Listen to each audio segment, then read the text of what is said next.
everybody again. Thank you very much for coming back after all that.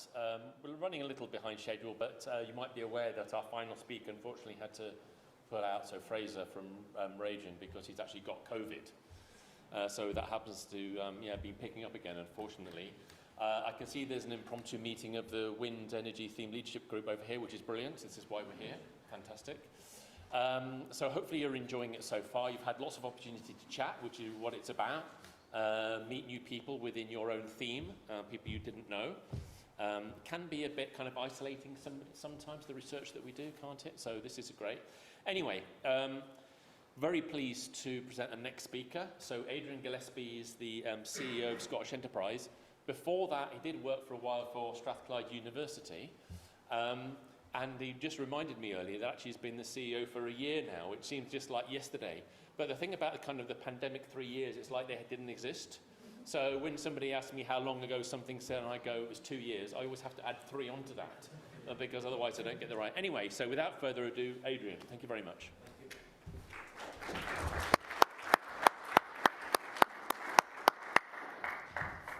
Thanks very much, Stephen, Mark, and nice to see everyone. Thank you very much for having me along today. I was just thinking, I think it's probably 10 years since I spoke at an ETP conference, so it's very nice to be back. It was when I was head of energy at Scottish Enterprise way back when, and interesting, how things change, but also how some things stay the same, and some of the challenges around offshore wind deployment, for example, and capturing the offshore wind opportunity in Scotland remain with us. Anyway, great to be able to join you. As Stephen Mark said, I'm the Chief Executive of Scottish Enterprise, but up until a year ago, spent the previous 4 years at the University of Strathclyde. I was their Chief Commercial Officer, and my responsibility there, in the main, they always end up being wider than you talk about at the interview, right? But in the main, it was the development of the innovation districts at the university and the development of the industry centres at the university and the general kind of growth of the industrial relationships, something Strathclyde is very well known for.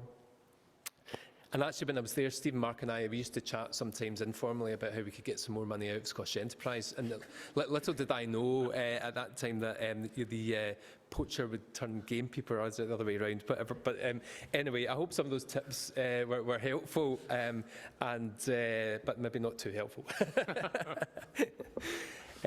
Anyway, also Stephen, Mark and I were just talking in the interval there about how there are so much talk in the media and in the world about crisis at the moment. There is no shortage of crisis. We've had obviously the health crisis, we've got the energy crisis, the climate crisis, which really, I guess is what the framework around which so much of what we do in Scottish Enterprise is built.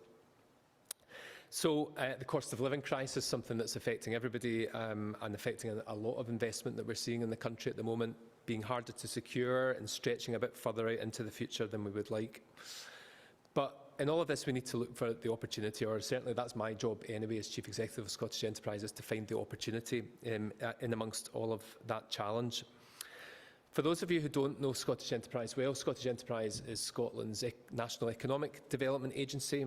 Our purpose is to help companies to innovate and scale to transform the economy. That word transform is important. I'll come back to that in a minute. But we do that through 3 areas which aren't distinct, but the themes are around innovation, helping companies to innovate, improving the environment for innovation across the country. And if there's one thing that I would like to change about Scotland's economic performance, it's the levels of innovation in the country. If there's one thing I could change right now, that's where it would be. I'll return to that subject in a wee minute.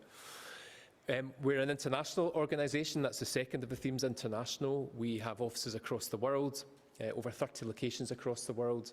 We attract inward investment into the country. We attract capital investment into the country around projects and company investment.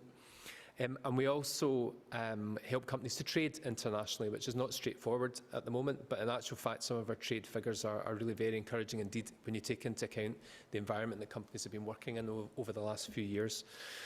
And then the third of those themes is investment. I mentioned attracting investment into the country, but we invest in companies. We are the most active early stage company investor in the country. And we take that risk alongside other investors at the very early stages of a company's development. And as such, we've got a portfolio now of about 300 companies, which in general, most of the kind of high growth early stage technology companies in the country will have an investment from Scottish Enterprise alongside others within their capital structure. That portfolio now is quite mature, which is great because we're actually getting quite a substantial return from it. So last year, our annual budget, around £350 million, and of that budget, we raised £183 million through our income activities. So actually, that was a figure I was quite staggered by and had to check. But yeah, through some companies that we'd invested in that exited, we got a very substantial return. And through some of our other dealings, property, for example, we've actually funded more than half of our activities through income that we've generated ourselves. So that's a bit about Scottish Enterprise. I mentioned that word transform, to transform the economy. That's really important.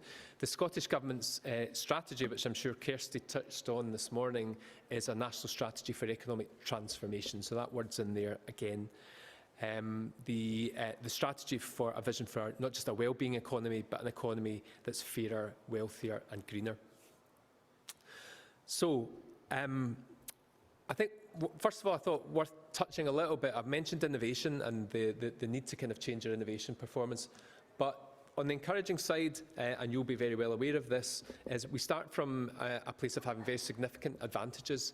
And that mainly is down to you and your colleagues in the higher education sector and the amount of research that's conducted. We outperform most countries as far as that's concerned. In fact, all within the study here, which is a comparison with other OECD countries. In terms of the levels of education and in terms of the higher education R&D, we're very much in the top league, the top quartile of countries. So that's great. And essentially, my job will be done when we take that expertise and that skills base and we see that feeding through into levels of innovation and research and development in the economy. Because if we do that, we'll see the levels of productivity, that's output per hour in the economy, substantially higher than they are at the moment. But as you'll see from the slide on the right-hand side, there are levels of innovation within the UK and within Scotland in terms of the numbers of companies who are innovating or actively involved in the innovation agenda. It's too low. It's around 15 to 20%, which is a challenge for us, but at the same time an opportunity, because there are many, many more good companies out there who, if we can get them involved in that innovation agenda and if we can connect them up into the brilliant innovation infrastructure and assets that we have in the country, of which you're a very, very important part, then we do have the opportunity to make a very significant change. So, over the course of my career, I mentioned I was at ETP about 10 years ago. I've been really lucky to work in the areas of energy innovation, economic opportunity, attraction of inward investment in energy into the country. Economic opportunity is really at the heart of everything we do at Scottish Enterprise. We're focused on those new market opportunities, those areas of the economy that are emerging and growing really, really quickly. And I'm sure you've been talking, I can see from the breakout sessions, you're talking about many, many of them. And I saw from the posters outside, actually there's a great deal of really encouraging commonality between the research themes that you're working on and where the economic opportunities in the country lie. There's several key areas of focus that we're working on at the moment, such as healthcare, advanced manufacturing, space applications, fintech, areas where Scotland has a particular strength. But not surprisingly, energy and net zero feature very heavily because in terms of the economic opportunities in Scotland, that's the most substantial one that we have at the moment, is the net zero transition. Areas like the decarbonisation of heat, again, I saw that very much coming through as a focus of the conference. Transport and harnessing the hydrogen and the offshore wind economies. I was just going to talk about a few things that are going on in the country, particularly within companies that are really exciting in some of these areas. So, in heat. So, this is Queen's Quay at Clydebank. This is a £250 million project that will be the largest single heat network in the country when it's up and running. It's taking river-based heat pump technology and creating the largest heat network of more than 1,200 homes and community buildings in the country. One of the companies we work really closely with, Star Refrigeration, is very much involved in that project. But reaching the goal of all buildings being net zero by 2045 is expected to require about £33 billion of investment and creating around 16,000 jobs within the next decade. So a really exciting area. But if we're going to reach that goal, we need increased levels of innovation and we need, as I mentioned, substantial sums of investment. Solutions to reduce the cost, speed up installation, support greater efficiency of new heating systems. So we're establishing a new green heat hub, a focal point that will allow industry, academia, the third sector to collaborate in a way that will put us very much at the centre of green heat manufacturing.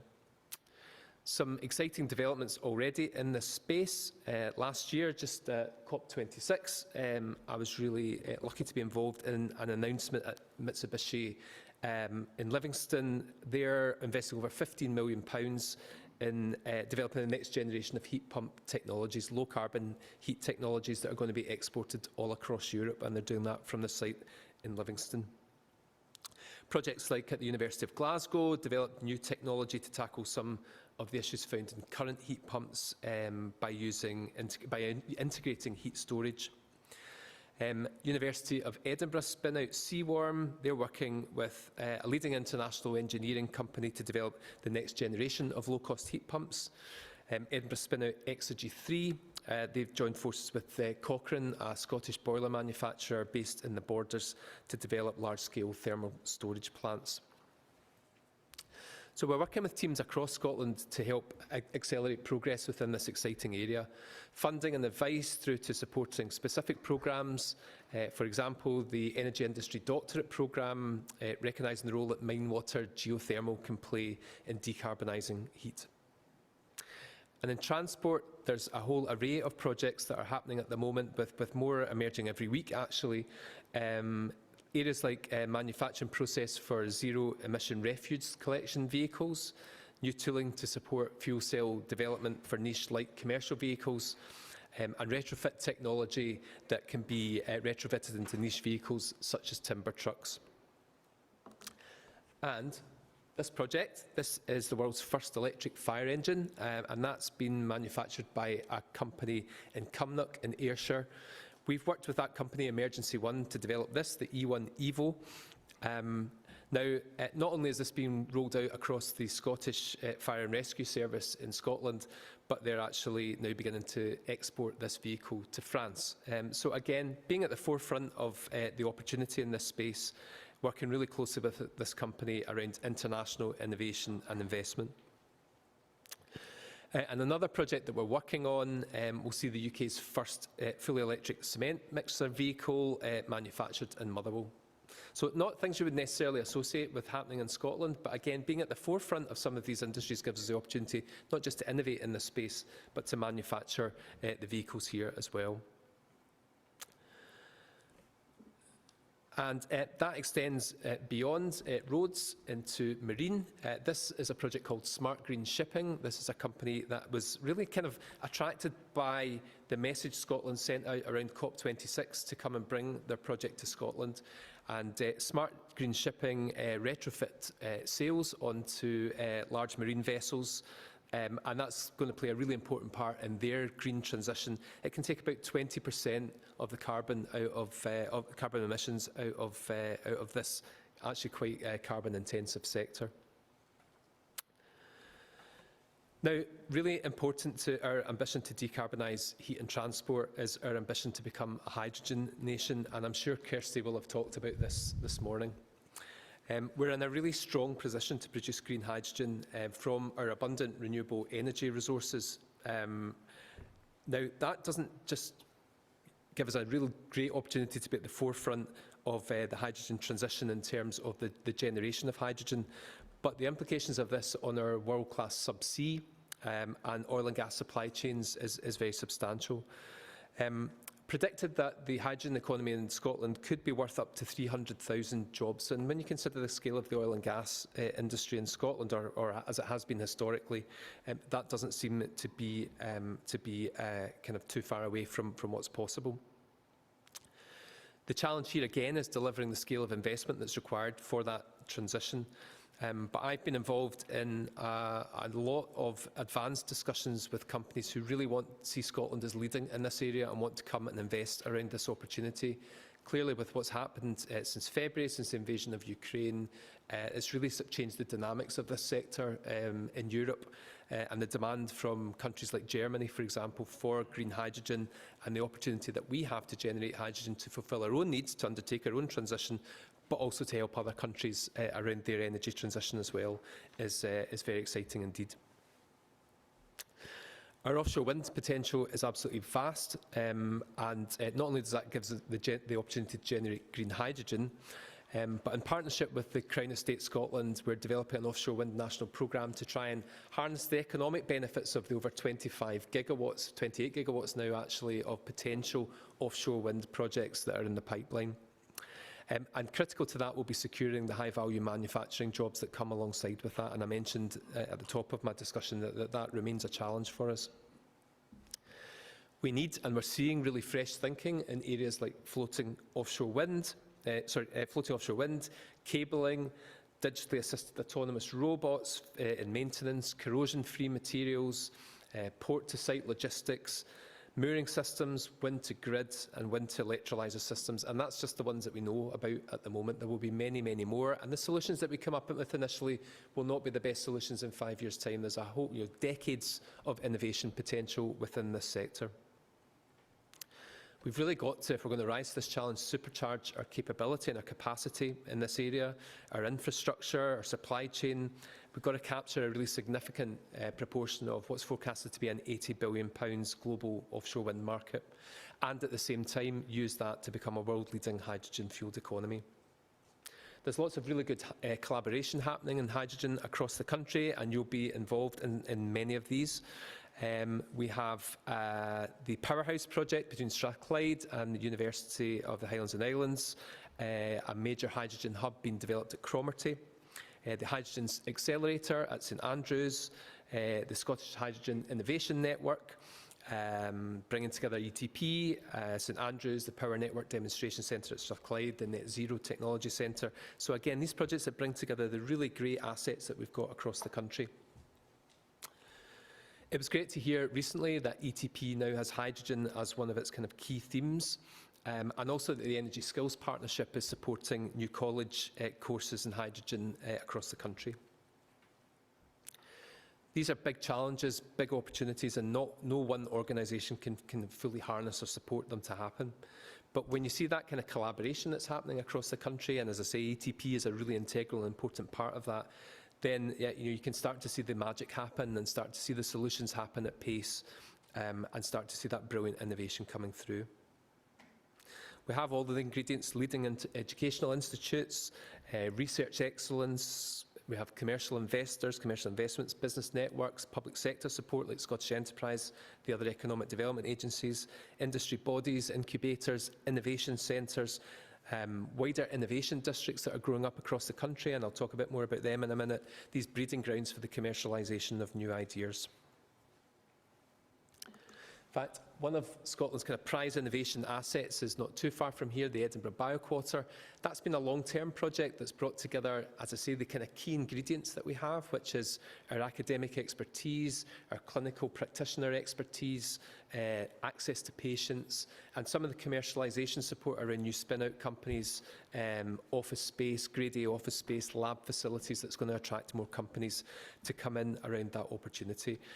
Edinburgh Bioquarter is home to around 7,500 academics, scientists, clinicians, with ambitions to become an innovation district. And the difference between what Edinburgh Bioquarter is now and an innovation district is that it really kind of engages the whole community around it and makes it not just a great place to conduct research, but a great place to live, a great place to work, a great place to enjoy yourself, to eat out, that kind of thing. And what that does is it brings innovation into the heart of these communities. That was something I was really very much involved in at Strathclyde, as I mentioned, the development of the Glasgow City Innovation District. And I guess from that, what I got to see was when the organisational commitment is given to truly integrating innovation within not just the business community, but within the wider community, you start to see really strong engagement and levels of innovation driving up, and it becomes a magnet for attracting further investment.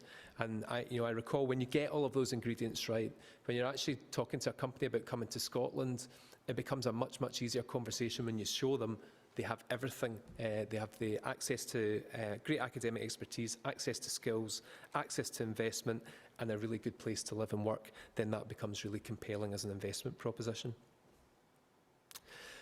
Beyond these kind of physical assets, there's I mentioned BioQuater. We've also got the new energy transition zone in Aberdeen, Mitchell in Scotland Innovation Park in Dundee, the Innovation District, Glasgow City Innovation District, the new Manufacturing Innovation District that's growing up around the National Manufacturing Institute. There's lots and lots happening across the country at the moment that's really exciting in terms of opportunities to really drive up levels of innovation and bring together those ingredients to get that kind of secret sauce that happens when you bring different, diverse communities together, but around a really exciting challenge like the energy transition. Energy innovation and the pursuit of net zero is kind of familiar territory for us in Scotland. It's 12 or 13 years ago that I led the team that put together Scotland's first low-carbon investment conference. It really sort of shone a light on Scotland's enthusiasm, commitment to this area. We attracted people like international investors, offshore wind developers, and showed them our ambition for the country. And I think that's been harnessed by COP26. And over the long term, I think investors see that commitment to the energy transition. Just over a decade, Scottish Enterprises invested over £100 million in innovative renewable energy and low-carbon technology companies. And many of these came out of the academic base. Smarter Grid Solutions, for example, from Strathclyde, who I knew well. They spun out in 2008. They're now part of Mitsubishi Electric. They've helped connect renewable capacity to networks across the world. Celtic Renewables, a company who have just opened their new facility in Grangemouth. Another standout example that came out of Edinburgh Napier. They're creating the first state-of-the-art commercial processing plant, a biorefinery that will be a springboard to taking its process technology right across the world. Also an exciting project with the University of Edinburgh, new technology that can harness thermal heat from the sea to potentially provide sustainable heat to coastal communities. So innovation really happening right across the piece. All these are really brilliant examples of successful academic excellence contributing to the economy and really driving up that innovation agenda. They show what's possible when collaboration happens, when we have a leading research community that is open, ambitious, collaborative, that word again. And when you bring around that the support and advice that Scottish Enterprise, our network of investment partners, can bring, and the networks that we can open up and introduce you to, then we have, as I say, the kind of ingredients for success. At Scottish Enterprise, we want to work even more closely with you as a community, individually and collectively, through closer collaboration to support more commercialisation of our leading research so that together we can transform, that word again, Scotland's economy. We want to enhance our support for entrepreneurs, give you the reassurance that the support is there, that the advice, the tools, the infrastructure is there to support you should you wish to take that direction or should you wish to partner with others that do. Earlier this year, actually, Scottish Enterprise was recognised as the UK's #1 investor in university spin-outs across the long term over the last 10 years. Over 230 deals. That was more than twice the #2, the second investor in the UK. So I think that demonstrates the ambition, the capability, the potential that Scotland has in this space. And many Scottish universities were cited in the same report, actually, as being the leading universities in the country. Around the commercialisation and spin-out of new companies. So I can't overstate just how critical the partnership between universities, economic development agencies and industries is. to me, it's where our future lies in terms of driving up those levels of innovation that I said was so critical. And where we get it right and where we develop those communities, I've really seen some special things happen, and I'm very, very optimistic about the potential for our future success around some of these grand challenges that I've talked about. If we can, through innovation and energy, unlock solutions to the low-carbon agenda, tackling energy security, the climate emergency, reducing the cost of living, we can transform people's lives and lead us to a much, much better place in the economy. That won't happen overnight, but you can see that we've got the potential and the pathways and the collaborations that can make that happen. And the ingenuity and the brilliant minds that we have here today and throughout the wider academic community are absolutely key to making this happen. So, more businesses innovating. I mentioned that at the beginning.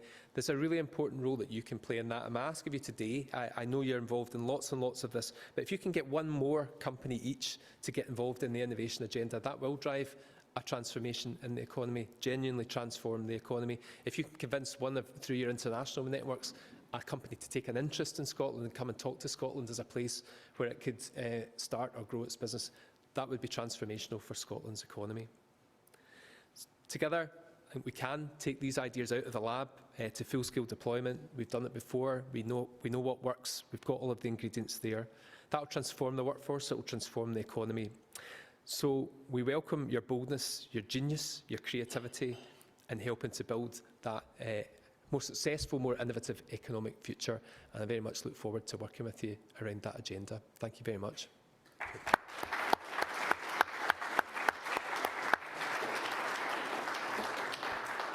Well, thank you very much, Adrian. I've never been called a genius before, but I'll take it.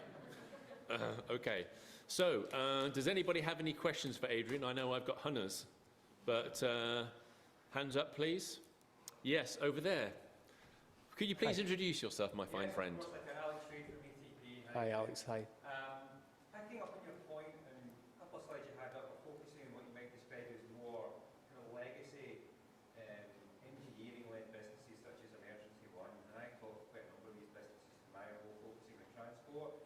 What more do you think we can do to support those businesses who perhaps are primarily focused on today, in the short horizon, but recognise how they need to transform, but don't necessarily have access to the type of support network that they need to take the steps forward? So what role do you think Scottish Enterprise and the wider ecosystem can play to help these traditional companies make that transition? Yeah, thanks. That's a great question, Alex. And look, there's no one answer to that, but there's several things I think that are absolutely key.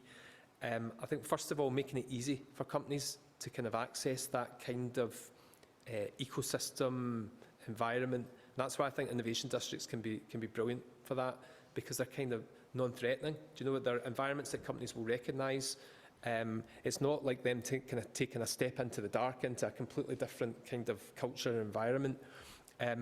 But through that and through the connections that they can make by being part of that kind of innovation district community, they will become much, much more involved in innovation, and they will grow those networks themselves. It almost becomes a bit of kind of self-help, if you like. But in order to make that happen, I think we've got to develop our innovation district infrastructure across the country. So I think we're only at the beginning of seeing that happen. And I don't just mean that for AMIDS, the Advanced Manufacturing Innovation District, which is at the beginning. It's exciting developments happening there, but very much at the beginning of its journey. For Edinburgh Bioquarter, I see a more established innovation district. I see lots and lots of potential for us to make even more impact from these kinds of investments. And Scottish Enterprise will be very focused on that. Developing the infrastructure, developing the community is really, really key. Investment's absolutely critical as well, helping companies to get the early stage investment that's required to see some of these ideas through to a point where they can see the commercial potential in them with the knowledge that the investment is there to kind of back that up as they see that forward. So I'm seeing lots and lots of ideas come forward. When you look at hydrogen, none of that comes cheap, right? So there can be companies that are very, very ambitious in this field. Got to be able to help those companies to really sort of show where the investment can come from, and that's realistic to look at those really sizable capital investments that are required. But overall for me, I think it's about connecting people up, and that's what Scottish Enterprise was kind of set up to do, if you see what I mean. It was called the Scottish Enterprise Network. So for me, it's about utilising not just Scottish Enterprise people, but catapults, innovation centres, and making sure that we're really, really sort of joined up and that we're making it easy, non-threatening, exciting for companies to get involved in this agenda. And as I said in the presentation, there's many, many more companies out there who, and particularly at the moment, they've got day-to-day challenges. They're managing costs.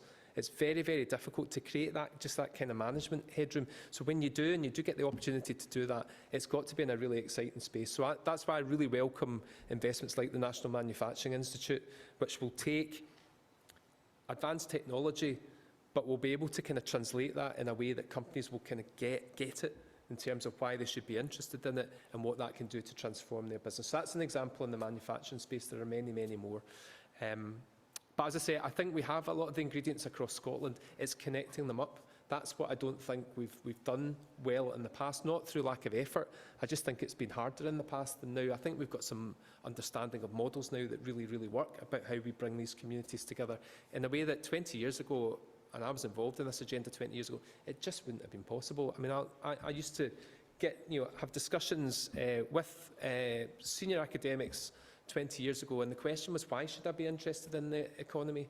Now I think that's a very, very different discussion, because I think there's a greater understanding now that engagement with industry leads to really exciting new areas of research and funding, and a wider range of funding opportunities.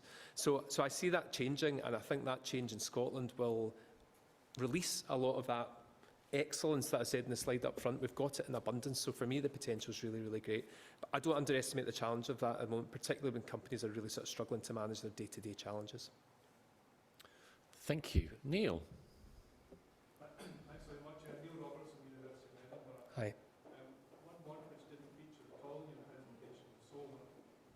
So despite the fact that it's destined to be the biggest energy source in the world, including it has to be used in Scotland as well. We seem to be behind comparator countries like Denmark or the Netherlands or Germany in terms of deployment, in terms of integration of the system, in terms of innovative products that might be bespoke for our particular landscape, cities, environment, etc. Is there any understanding why we're so far behind and what can be done about it? Well, I mean, so the reason it didn't feature for me is that I guess in economic development we've got to kind of make choices based on what we're strong at the moment, right? Now, I think what you're getting at there is that there are opportunities within the sort of energy systems area to really drive up lives. So that's an interesting area that hasn't frankly come up too much in terms of the economic opportunities that are facing the country. If they're there, I'd be keen to understand them. But clearly, kind of capacity around areas like offshore wind and the opportunity we have in the country right now would lead us to be focusing on some of those, and choices just frankly need to be made in this area. So I guess you'll probably want to follow that up. But in terms of economic opportunity, what do you see that's kind of the potential that we're not realising at the moment?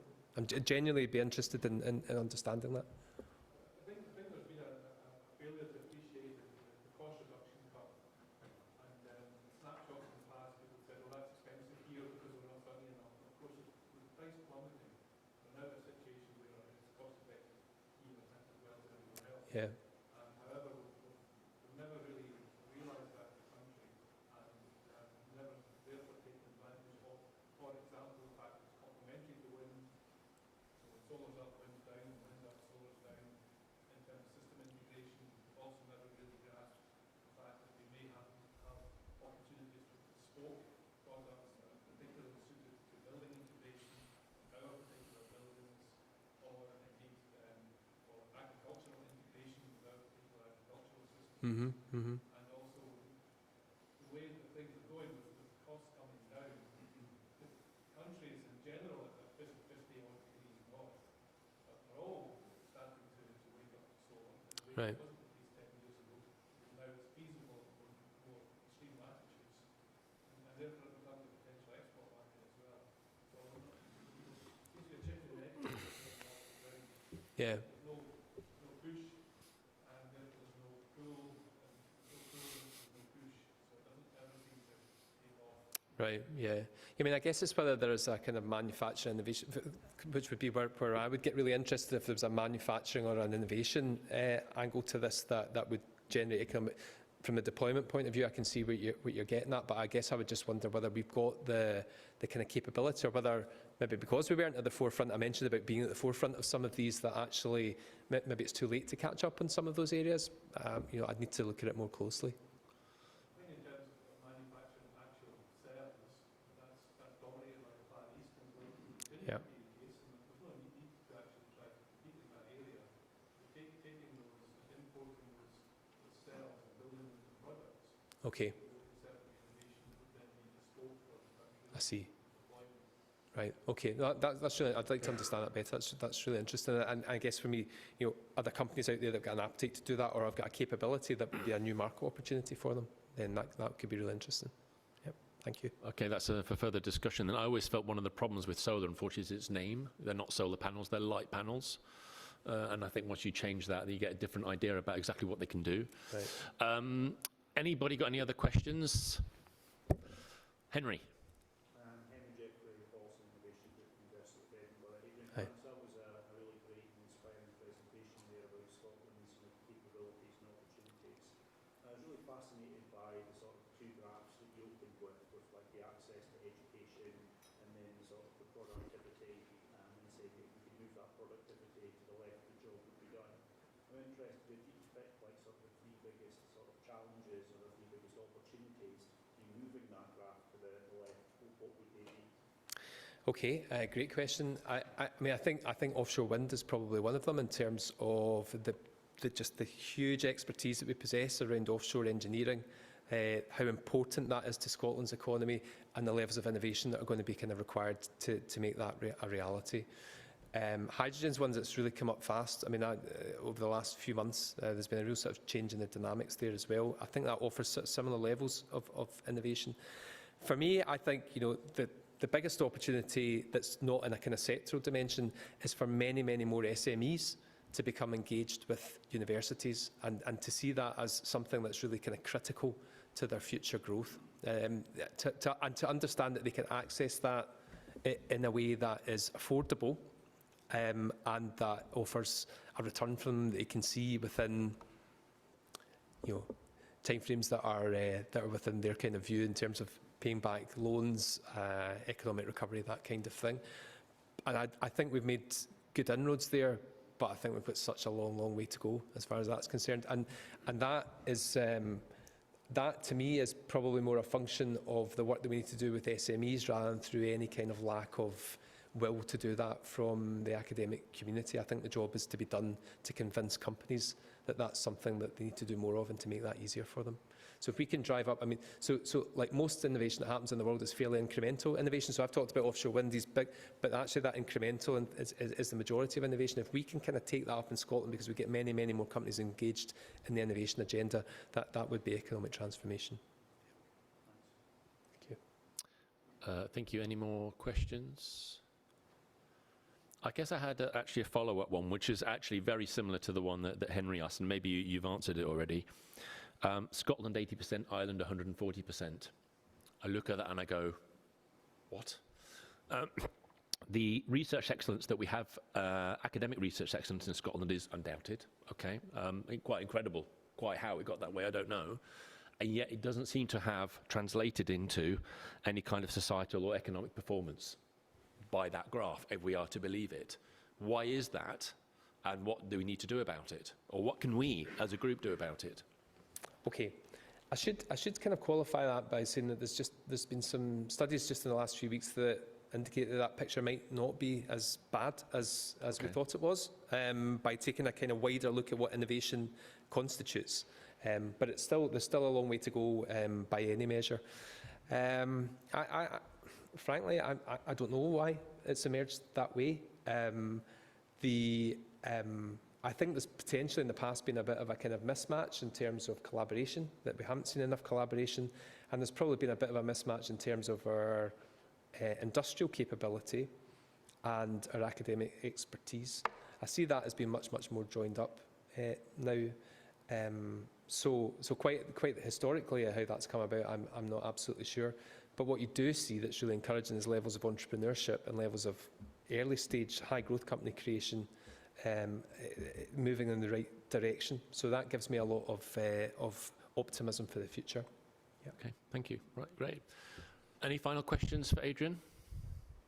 No, I don't see any. In that case, could you please give Adrian